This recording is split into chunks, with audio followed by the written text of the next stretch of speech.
Okay, so welcome everybody. This is the Hopkinton State Fair 2015 call. My name is Karen, and if you're on this call, it's because probably that you work for the Hopkinton State Fair, or maybe you're just listening into the recording because you want some tips on working the fair. Either way, you're in the right place. Okay, so first, the specifics about the Hopkinton Fair. Hopefully you guys all know it's Friday, September 4th through Monday, September 7th. You should all have your shift assignments emailed to you. If you don't, wave your hand. If everybody's got it, yes? Yep. Okay, awesome. And you definitely want to take some time to talk with your shift partner in the next day or so that you can talk about some strategies based on what you hear today. You can brainstorm with them to figure out how, some specifics about your shift. If you don't know where the Hopkinton State Fair is, Google it or use MapQuest for directions. Do leave a little extra time. It's Labor Day weekend, so there's going to be some holiday traffic, and who knows if there'll be any more humongous sinkholes on 93. The Hopkinton State Fair is a huge fair. Okay, so the other thing you want to give yourself some time is you might have to park a quarter mile away from the gate. So you want to make sure that when you're parking, you go to the green gate parking area. Okay. Otherwise, you could end up walking a mile or more. It's huge fairgrounds. Plan on $2 to $4 to park, depending on where you park. After you park, you want to enter the fair through the green gate. At the green gate, that's where your prepaid passes will be. So if you go into any other gate, they're going to charge you admission. When you get to the green gate, there's going to be two booths. Go to the one on the right. That's where the passes will be. Be ready to show a business card, a stamped catalog, or your Pampered Chef apron and ID. Also, hang on to your receipt for parking. It's a business expense. Absolutely. And I would say wear your apron from the time you get out of the car because you will see people from there all the way to the booth. Okay, once you're in the park, you're going to look for the Stewart building. It shouldn't be hard to find if you go into the correct gate because it's like the second, maybe the third building on your left, depending on if you count the bathroom. So it's pretty close to the gate. And I'm told we should be the third table on the left once you're inside the building. Oh, nice. Yes, yeah. So we're out of the sun, we're out of the rain, but we are right there. One of the first things that people are seeing when they come into the fairground. Great. You want to plan to arrive about 15 minutes before your shift starts to accommodate, walking in. There might be a short line at the gate, finding the booth. If you get to the booth early, your shift doesn't start until your shift starts, and you want to let the people who are there have their full time that they've paid for. So if you're there early, you can drop off your bag, stick it, behind or under the table, and then walk around and enjoy the fair. If you want to observe, make sure you hang back so that real customers can see and make their way to the booth. Do not be wearing any logo attire if you want to observe for a few minutes the people on the shift before you. And you can only observe the people if those people say, yeah, sure, you can watch what I'm saying and doing. Okay. All right, so next let's talk. First, any questions about any of those details? Okay. So next let's talk about what's going to be there for the setup. We're going to have tables, tablecloths with the Pampered Chef logo. We'll have products for the display. Some will be new fall products. Some will be oldies but goodies so that when people are walking by, they're going to recognize, that we're Pampered Chef. We will have a display board that has the current host specials, current and upcoming host specials and guest specials. There'll be clipboards with pens and all that. If you are one of the morning shifts, be prepared to get there a few minutes early, take the sheets off to the display, and sort of arrange everything. Because what we usually do is kind of push everything in and cover it with a sheet. So you'll be taking the sheet off, maybe dusting some things off, and spreading it out to the edges of the tables. If you are part of the PM shift, at the end, you're going to be taking all those products, wiping them off, putting them back, and covering them with the sheet. So everybody's got a little work to do, but not much. So what's really nice about this fair is you get to pretty much show up with maybe a bag. Okay, so let's talk next about what you should bring. First, you want to bring your calendar, because mostly we're there to find leads. Yes, sometimes we get orders, but mostly we're there to find leads. So bring your calendar, post packet, recruiting information. You could bring some order forms if you want, or if someone wants to order, you can. People have a smartphone; they can hop right onto your website. Bring survey slips. You can use the ones that the home office gives you, or if you've got a survey slip that you want to post on the team Facebook page, just go right ahead. Some people use colorful ones. Some of them write Hopkinton State Fair at the top, so when you find it 3 months later under a pile of rubble on your desk, you know where it's from. But business cards or recipe cards, you can bring those.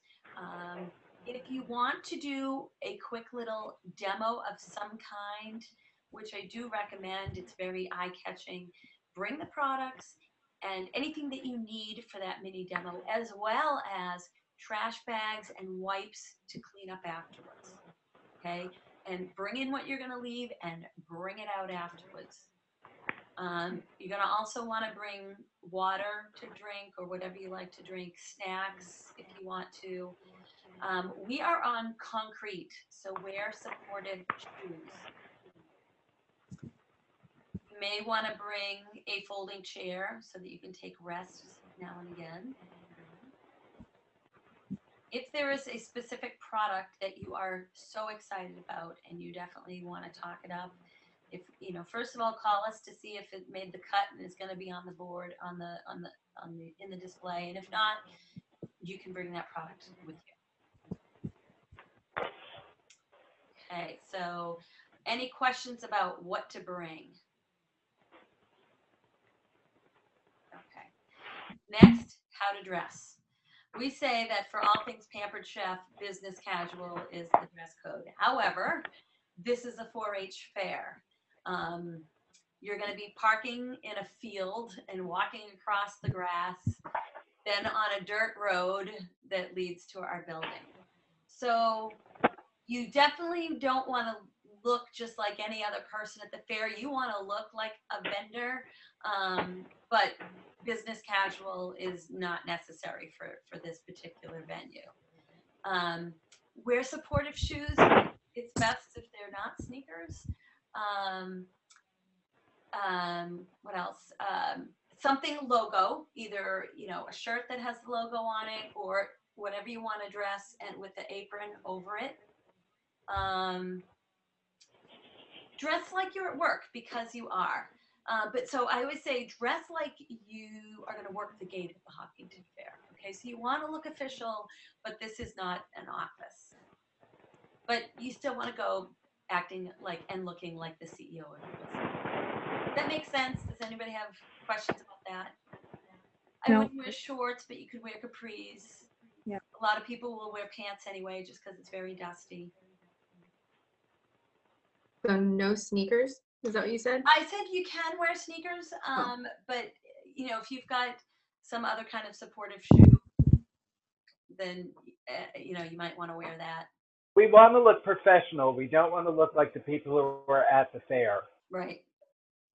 So you sort of want to present yourself as a Pampered Chef professional. Right. Okay.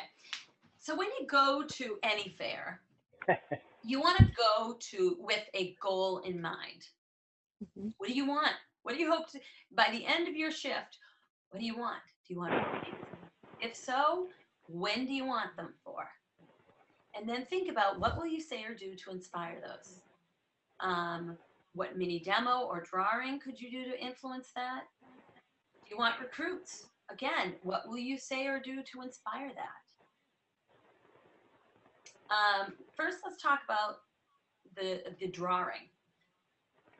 The way we get people's contact information, because again, we can talk to people. We don't want to just hand out business cards because we will never, and I mean never, hear from those people. I can count. Or catalogs. Yes, you don't want to just hand stuff out like that. I promise you, you won't hear from people. Doesn't matter how strong the lead you think they are. You won't hear from them because they're going to be, they could keep that catalog business card before they even go home that day.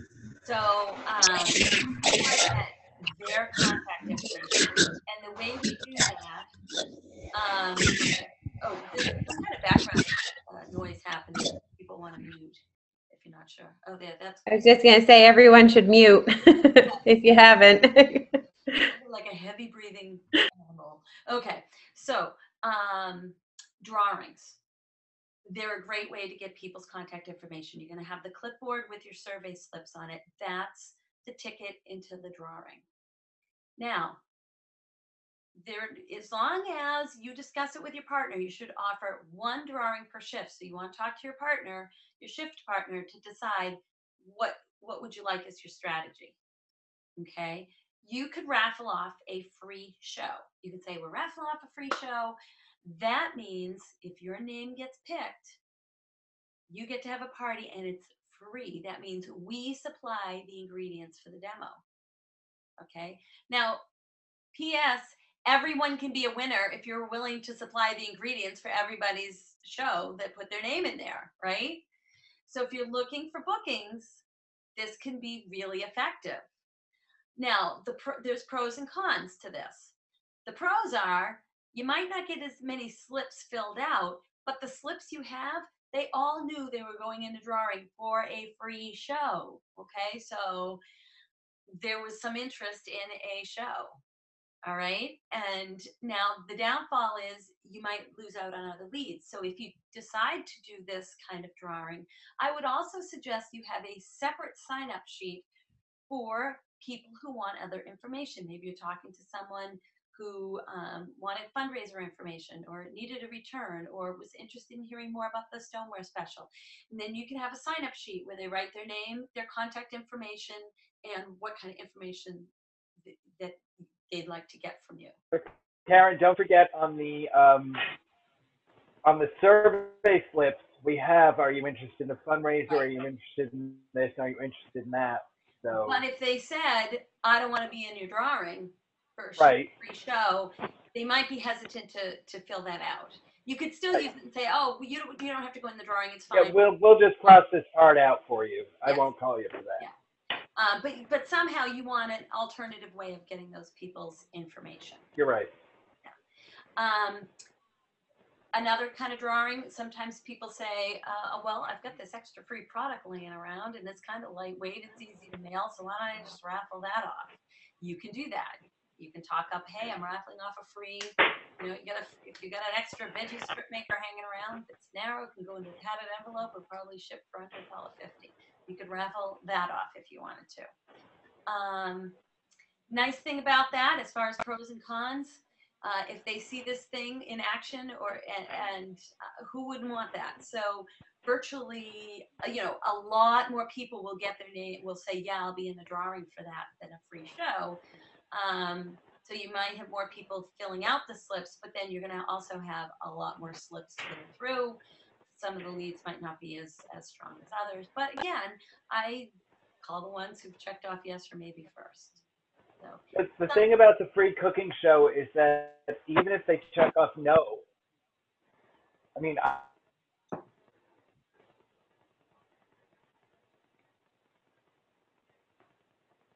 are you sure you don't want a free cooking show? And so personally, I find that the free cooking show is a great way to get back to everyone who fills out a slip, even if they have a no.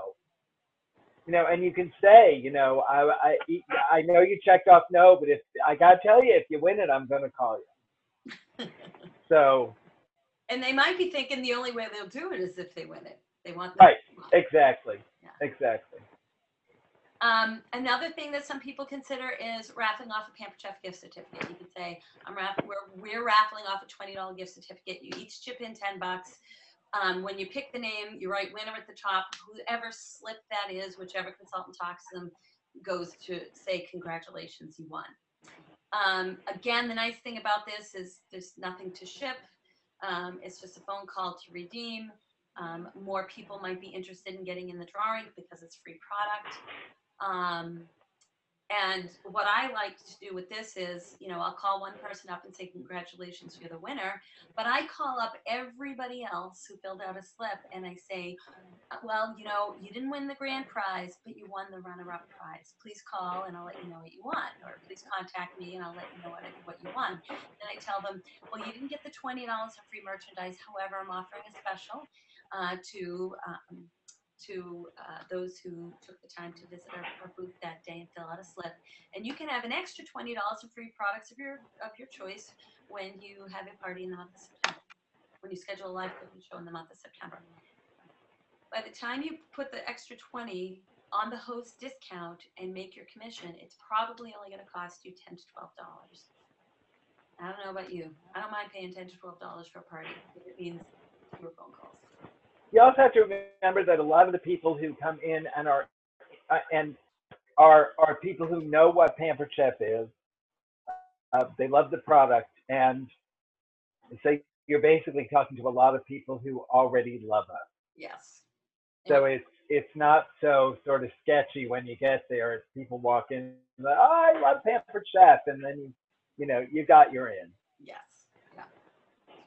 So those are just a few options. Does anybody have any other ideas that they've heard or tried in the past that they want to kind of throw out there as far as drawings go? Again, I find the free cooking show is the number one. You don't have to give anything away, and you don't have to call somebody and say you didn't win the first prize, but you did win the second prize. And again, people walking into the booth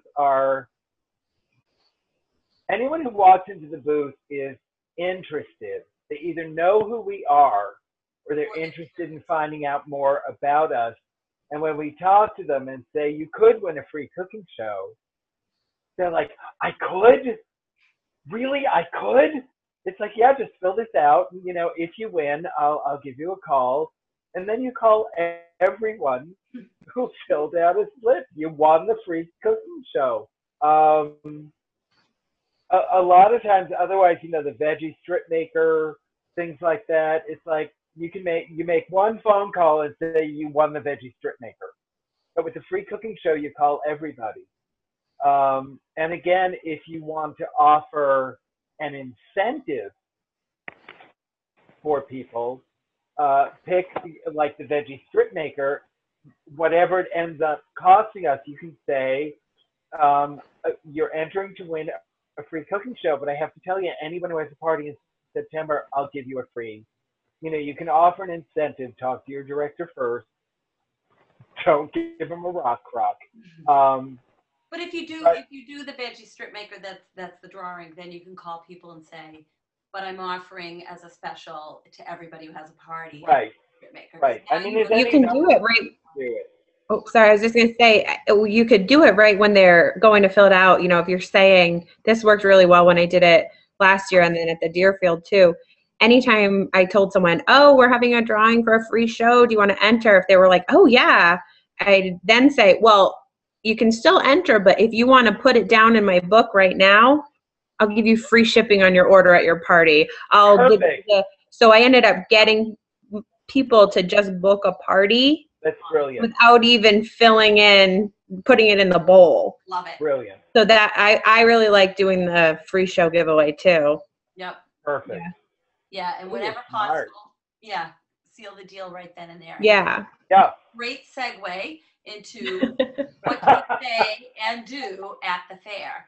Because this is not a Pampered Chef party. At a party, we've got 45 minutes to win them over. You've got about 45 seconds at the Hopkinton Fair to engage people. If you're really shy, just get out of your own way, but you might want to do a demo if you're really shy. Do a demo, something. If you're really shy, you need to remember these people don't know who you are, and you don't know who they are. You can walk in and say, "Today I am going to be," Yeah. and just take on the persona and work with it. This is the perfect place to be somebody who you are not. But also, if you just like, oh, I just don't even know what I'll say to people, like to really get their attention. If you do a quick little mini demo, something that catches people's attentions. I think Belinda, you were saying you took the quick stir pitcher with water. What is it? Confetti. Glitter. It went whoosh, and then the Glitter. spins around. I mean, you can do that over and over and over again. Every time someone walks by, you get another little plunge. Little kids love it. They come running to see what it is. The parents have to follow their children. Belinda, that's brilliant. Water and glitter. Easy, easy. So anything that you can do quickly and easily and over again so that people can see it in just a few seconds. Just anything that just catches people's attention and engages them. You do not want to sit in the booth, in the corner, in a chair, reading a book, waiting for someone to come up with you and poke you in the shoulder and say, tell me more about Pampered Chef. Do not sit. Yeah. Be standing, smiling, making eye contact.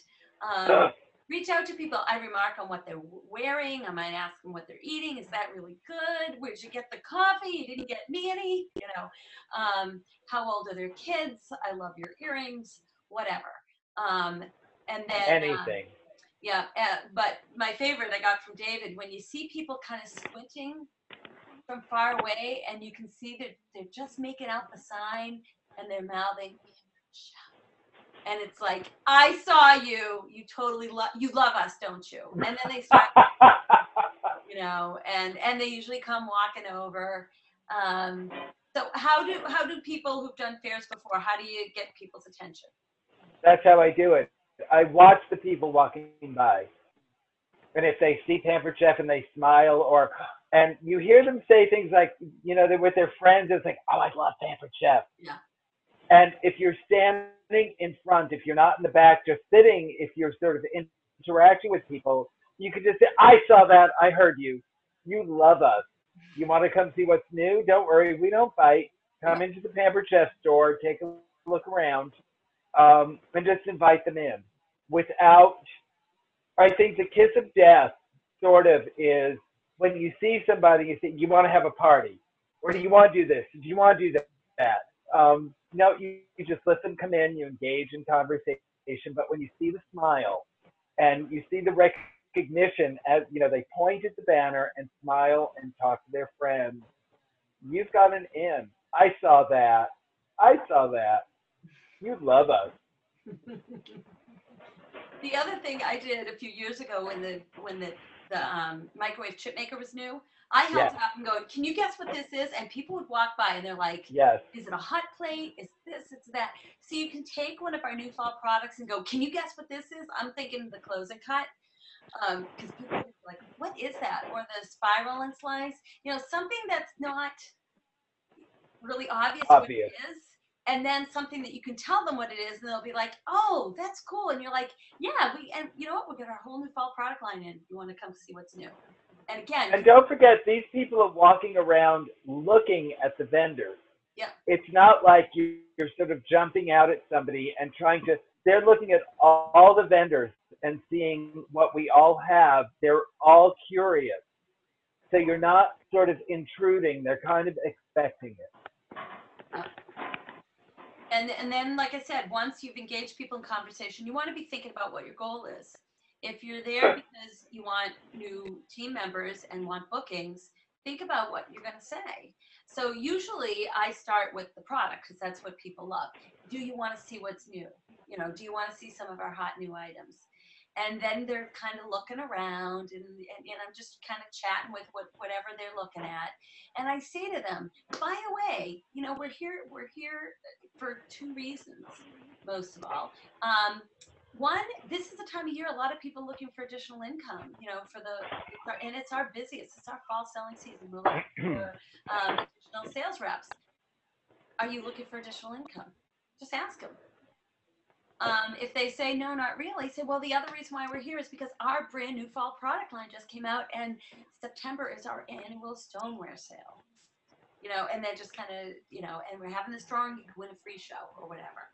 So you tell them why you're there and ask if they want information. One of the things that I do, I find a very good question is, if they come in and they're smiling, it's like, oh, you know us, you love us. Yes. Oh, what do you have? What's your favorite thing from Pampered Chef? And they say, the food chopper, and this and that. Oh, I love your stoneware. I love this. And then I ask, and I find this to be a key question, how did you get it? How did you get that? Well, all my friends have parties, and so I buy at their parties. And I just look at them and say, so you've been paying full price all this time at your friends' parties, and you pay full price and they get stuff for free. Is that correct? And they say, well, yeah, I guess. And then I say, well, isn't it time that maybe you had a party, they pay full price, and you get stuff for free? Or they say, oh, I've had parties. And the first question is, are you still in touch with your consultant? Do you think it's time for another party? And they say, well, no, it's been a few years. What would you consider? I don't even remember who my consultant was. Do you think it might be time for another party? Do you want to get some free stuff? Look at all this new stuff that you don't even know about. Again, they're there because they know us and they like us. But the key question is, how did you get your stuff? Yeah. And then you take it from there. And if they've had parties, you pursue that angle. If they only buy things from other people, then you talk to them about maybe getting it for free themselves. It really works, trust me. Absolutely. And Gina, you had really good results last year. What were your strategies? We know how you nailed down the There's a fly flying around my head with like this little mosquito thing. Oh, I thought you were saying pick me. No, I'm just going, get away. Last year I found the best, definitely calling to people like, oh my gosh, your ice cream looks so good, or which fudge place did you get your, which fudge place did you get your fudge from? Because I've been eyeballing a couple, like just to get a conversation started. When your voice was kind of getting tired, we were making like the cucumber and lime dip and had like little cups. And we're telling people as they were walking by, like, oh, come over, have a sample, tell us what you think. Some people love it, some people don't. And then they'd start talking about the dip, and we're like, oh, well, we just made it right here, fresh. Let me show you how the processor works. Let me show you how and that got people to stop, talk to us.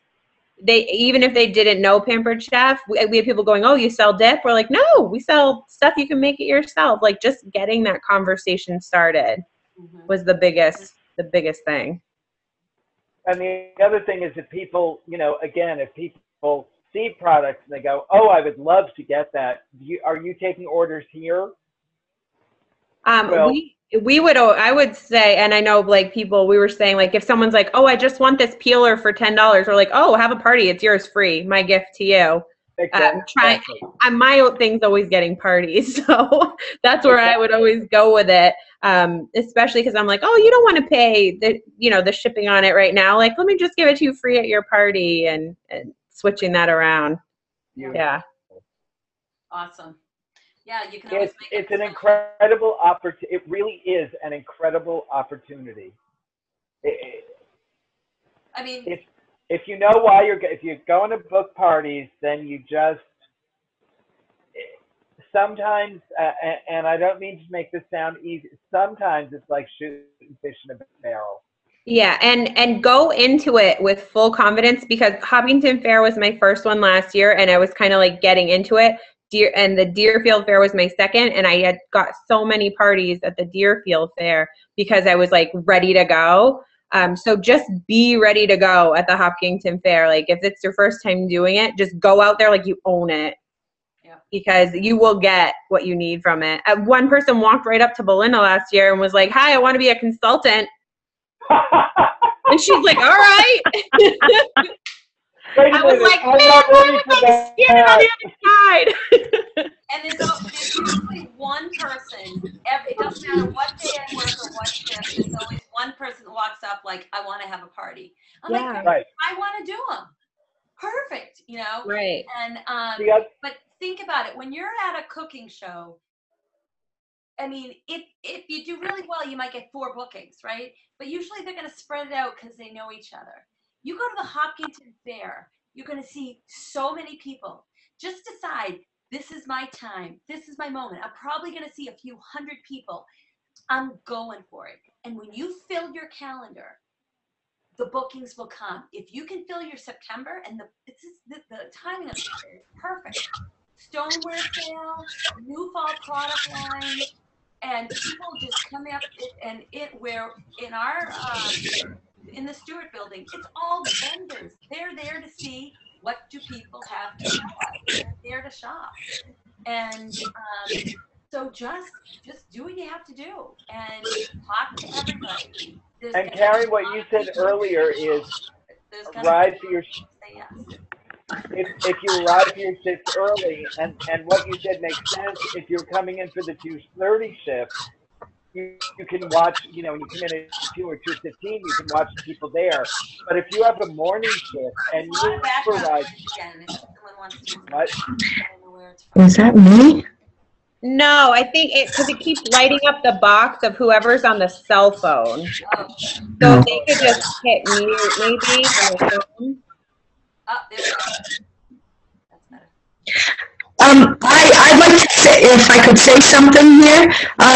One of the very, very, very important things is contact these people right away. Yeah. Right away. We're How gonna you are? Okay. Okay. Okay, so engage people in conversation. Be use your voice, use your smile, and whatever you have to do, whether it's a quick little demo or talking about the fudge, just make it happen. Now let's talk about maybe that it's going to be pouring rain during your shift. I'm going to tell you this straight out. If you leave the Hopkinton State Fair without any leads, you have no one to blame but yourself.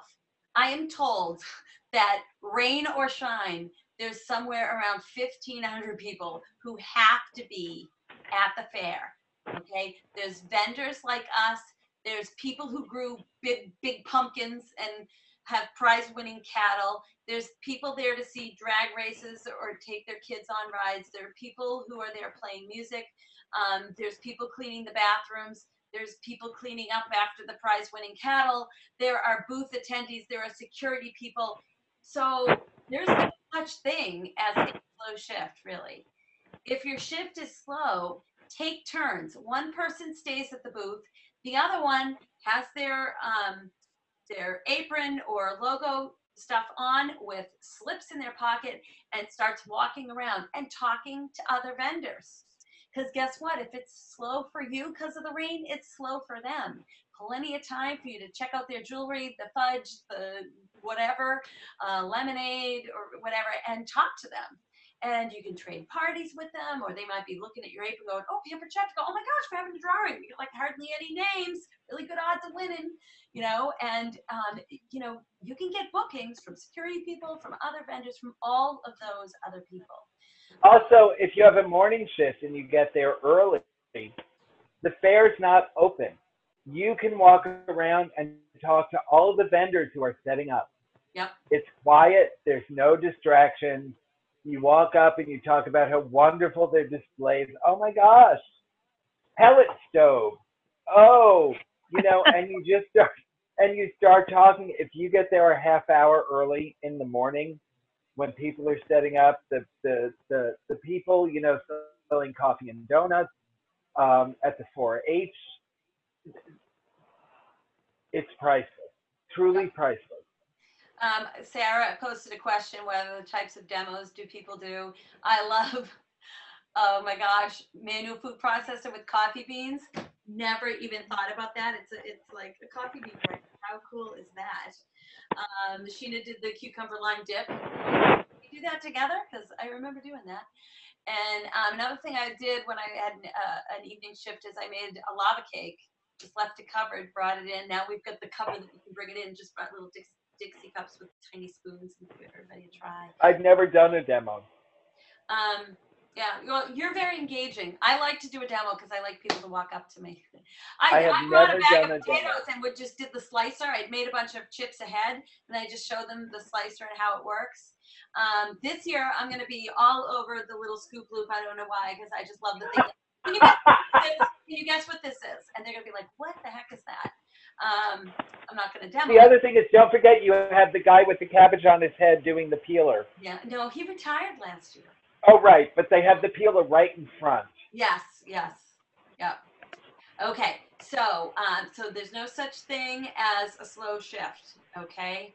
Don't leave without leads, all right? If you leave without leads, it's because you chose not to talk to anybody. All right, now let's talk about leads. When you bring your survey slips, either stamp the back of them or initial them as people are filling them out. You initial the back. That way, when you fold them up and put them in the bowl, at the end, you can easily divide them with your shift partner. I suggest taking notes on the slip. So when someone fills out the slip, you take it from them and say, I'll put it in for you. And just write a couple of quick things down. Had the twins or had the whatever you talked about. Because you can end up, this is an 8-hour shift or something, you can end up with a stack of leads and you're not going to remember who is who. The only thing I can say is, go ahead. Sarah asked if there's going to be a bowl at the table. There'll be a rock or a batter bowl or something that you can use, yes, to put the names in. Go ahead, David. I always make the notes on the front because when you fold the paper in half, people can see the back. Right. Yeah. No, I write right on the front. Right on the front. Yep. And take just a second to write some quick notes. It will save you so much afterwards, and it'll make your follow-up, I think, a lot more comfortable for you and a lot more effective.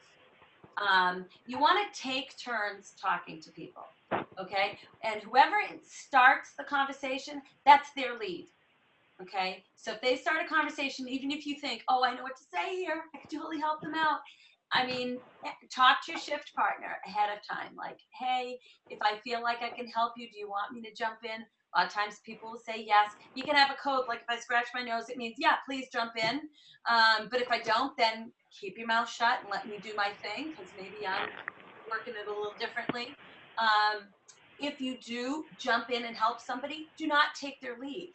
That's their lead, okay? So if you jump in to help them and all of a sudden the person turns to you and is talking to you about a party, then you go, yeah, because when this person does your show, then da da da da da da. So make it very clear that that's the person's lead. You don't want to be stealing leads from each other, but you take turns, okay? So if that's your lead, then the next person who kind of walks through and is in the booth, the next person starts to talk to them. Now, that being said, sometimes there's someone very, very, very outgoing at a fair paired up with someone who is very, very, very not outgoing. So if you consider yourself to be a quieter person, you're just going to have to just pretend you're not for the day.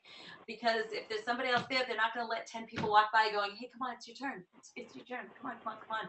So you're going to have to just jump in there and go for it.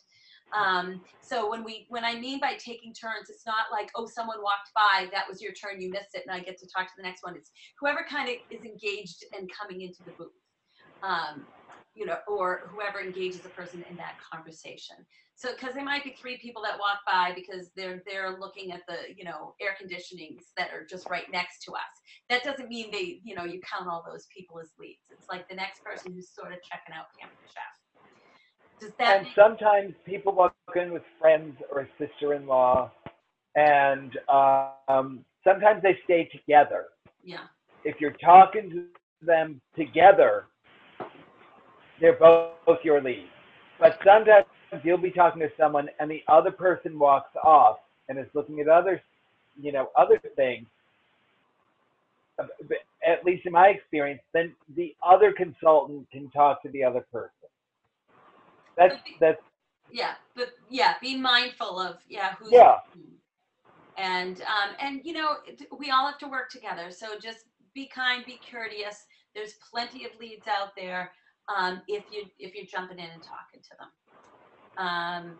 And like I said, don't interrupt unless the person working with you says, yeah, I want your input. And like I said, if you want to have a little code, ear, nose, whatever you want to do. But as Sheena said, just jump in, be bold, go for it. You will not be sorry. Okay, so that's the fair etiquette.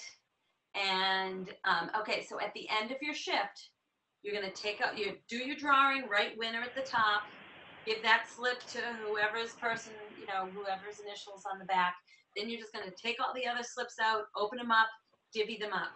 Sometimes there's what we call loose leads, because maybe you're talking to somebody, your shift partner's talking to somebody, and you're talking about this drawing, and someone overhears it, and they grab a slip and they just fill it out. And it's nobody's lead, really. So that person just gets thrown in there. We call that a loose lead. So usually there's a number of loose leads at the end. You can divvy them up any way you see fit. Usually it's by location. And, oh yeah, I live nearer to this person than you do. So here you take this lead, I'll take that one. But so divvy up your loose leads as you want. Then take your leads and go your merry way. And as Belinda said, you guys, what I want you to do right now is look at your calendar and decide when you're going to do the follow-up. Okay, leave yourself an hour or two. It doesn't have to be one whole block of time that's 2 hours long, but it can be a couple of blocks of time that add up to an hour or two within 24 to 48 hours of the fair to do your follow-up. Otherwise, all you have done is given up a day of your life to spend at the Hopkinton Fair watching people eat turkey legs and all that. Okay. Also, when you decide on that time ahead of time, so that when you're talking with people, you can tell them exactly when they can expect to hear from you. Okay, so if you're at the fair on Sunday and you're going to be making calls Monday evening at 8 p.m., you can say, and by the way, I'm going to be following up to call the winner at around 8 o'clock on Monday. So be sitting by your phone waiting for my call, or if someone has scheduled a party and they just need to check their work schedule, schedule that time to follow up with them. Know when you're available, and schedule that follow up. The excitement really sizzles. I mean, at the fair, everyone's really excited. The sooner you follow up, the better off you are, because 3, 4, 5 days later, these people are on to something else. Their kids are back in school, there's PTA, there's all this stuff. If you're working a morning shift, I always say, you know what? I'm doing the drawing tonight. Yep. If you win, I'll be calling the winners tonight. Yep. Or, if it's an evening shift, I will be calling the winner tomorrow morning. Mm-hmm. I'll leave you a message if you won. Yep. And you can also find out the best way to contact your lead. Do they want to be texted? Do they want to have an email? Do they want to have a phone call? So find that out. One thing I didn't really talk about earlier, because I'm assuming that, because I'm always there for mostly live cooking shows and additional team members. But if you want to be doing other things, like you want to talk up bridal shows, you want to talk up fundraisers, you want to talk up virtual parties, you can put those on a survey slip and be talking about that as people are filling them out. I love it when people are filling out the slips, because they start filling them out and then I can just walk them through the questions. And like I said, whatever you want to promote, you can promote. But like I said, be ready for that follow-up and let people know when they can expect to hear from you. Like I said, the timing of this fair couldn't be more perfect. It is like, the first days of our fall selling season, all of these brand new products, our annual stoneware sale. I mean, it's like the perfect storm. And if you've never had your show schedule exactly where you want it, I remember when I was new and I would hear people talk about overbooking, and I think if I could just get bookings to where I wanted them to be, never mind overbooking, I would, and very often it's a fair like this that can totally and completely change a person's business. For my business, it was a game changer. Yep. This is where I have one sister and very few friends. My sister still has not had a party. It was fairs. that made the difference in my business. I wouldn't have had a business without fairs. Yeah. Truly. And really, there was a person on our team, gosh, it's probably 12, 15 years ago. I remember same situation. She didn't know anybody. The family that she did have in the area was not supportive at all. She did a shift at the Hopkinton Fair, and about 47 days later, she was a director. She went from like 1 to 2 shows in her calendar to boom, because she filled her calendar. And you get a variety of people. So your branches are going in all kinds of different directions. So not only do you get bookings, but they're all outside your family and friend circle, and usually one doesn't know the next. Whereas if you're like, I have this coworker, and this coworker who are inviting these 5 coworkers. I mean, yes, they're also inviting family and friends, so they can get a little other branches going. These are completely different branches. So absolutely, it can totally and completely change a business practically overnight. So, I did a fair where I almost missed talking to people because I had to use the restroom. I was the only one there. And so I used the restroom. I came back and I saw these 2 women walking away from the table. And I ran up to them and said, "Oh my gosh, you were at the table." And they said, "We'll be back. We'll be back. We want to look at this." And they came back. Very long story short, I did one party, less than $500. I did one party, and because of that party, I booked for about 2 years. From her party, I had about $25,000 worth of sales from that one small party from the woman who was going to walk away. Do not underestimate the power of these parties and the power of the fairs. They can literally change everything. And hopefully you're going to get a lot of bookings, right then and there on the spot. And what I mean by a lot is if you walk away with 3 or 4 solid bookings within the next 30 days, that's great. That's huge. It's huge. It's huge. But I usually find that, within a month or 2, there's other people that I couldn't get in touch with, but I put them on my list, my email distribution list. They get a newsletter from me, and all of a sudden, a month or 2 later, they're ready. Or a few months after. I mean, I get these people that contact me. I'm like, "Oh, and where did we meet?" And they're like, "Oh, at the Hopkinton Fair." So some seeds grow right away. Some need a little more time, but really, I mean, it can be huge. And last year in December, I got a call from somebody the first week of December wanting to sign up and become a consultant. And again, I was like, "Oh, what party did I meet you at?" She said, "Oh, I met you at the Hopkinton Fair." So right out of the blue, I usually get, things like that come trickling in from people who maybe just aren't quite ready that right then and there. But you're building a customer base. So even though Karen you said this. get all those leads right away, they'll keep coming in months later. Karen said it earlier. What just happened? What just happened? I don't know. Oh, everyone's back. Okay. Karen said it earlier. What I do is I print off survey slips in a neon color for the fair, so that just by looking at the slip, I know where I met them. It was not a party, it's not somebody I met at a party. But I told Karen a few days ago, I went back, I was looking through my leads, and I saw my neon green, and I said, "That's from the Hopkinton Fair a year ago." And I called people, and I said, "I met you a year ago at the Hopkinton Fair, blah, blah, blah, blah, blah." If you generate your own survey slips on a color that's easily recognizable, you will always know. You can always call and say, "I met you at the Hopkinton Fair." No, I'm telling when they call you 3 months later saying they want to sign, and you're That's like, right, "Oh, yes." exactly. Oh, And how do I know you? how do we know? How have we met? Yeah. Your name's familiar, but refresh my memory. All right. So, any questions, comments, additional ideas that you're dying to share because you've done fairs or something like that?